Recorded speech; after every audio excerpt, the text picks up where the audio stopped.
જય શ્રી કૃષ્ણ. શ્રીમદ ભગવદ્ ગીતા શ્લોક નંબર 4.42. તસ્માદ અજ્ઞાન સંભૂતમ હૃદયસ્થમ જ્ઞાનાસીના આત્મનઃ છિત્વાયનમ સંશયમ યોગમ આતિષ્ઠ ઉત્તિષ્ઠ ભારત.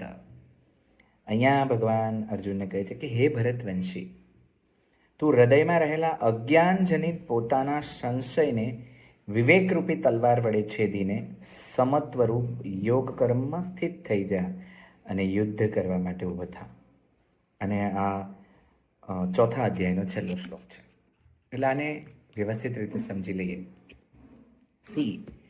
જ્યારે પણ આપણે કોઈ કાર્ય કરવા માટે આગળ વધશું ત્યારે સ્વાભાવિક છે કે આપણી અંદર એક સંશય પેદા થશે, આ મારાથી થશે કે નહીં, હું આમાં સક્સેસ જઈશ કે નહીં.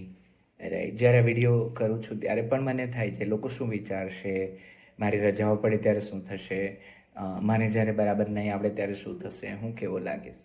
પણ એ બધા સંશયોને વિવેકરૂપી તલવાર વડે છેદવાની વાત છે. આપણી પાસે વિવેકરૂપી શસ્ત્ર હોવું જોઈએ. જો તમારે ધનવાન બનવું હોય, જો તમારે સક્સેસફુલ બનવું હોય તો વિવેક કેળવીએ. હું એક વિવેક પર અલગથી વિડીયો બનાવવાનો છું, પણ વિવેક ખૂબ અગત્યની વસ્તુ છે. વિવેક એટલે વિઝડમ. મારી ઈચ્છા છે કે આપણે બધા જ વિવેક વિશે સમજીએ. રાઈટ. વિદ્યા વિનયેન શોભયતી. જો તમારી પાસે વિદ્યા પણ છે, નોલેજ પણ છે, પણ વિવેક નથી, વિનય નથી, તો શોભા પણ નથી દેતી. વિવેક એટલે વિઝડમ. અને વિઝડમ છે ને એ મેચ્યોરિટી સાથે આવતી હોય છે. વિઝડમ ક્લેરિટી સાથે આવતી હોય છે. વિઝડમ અનાસક્ત ભાવે કે ખરા અર્થમાં દુનિયામાં બિગ ઇમ્પેક્ટ છોડવા માટે આવતી હોય છે.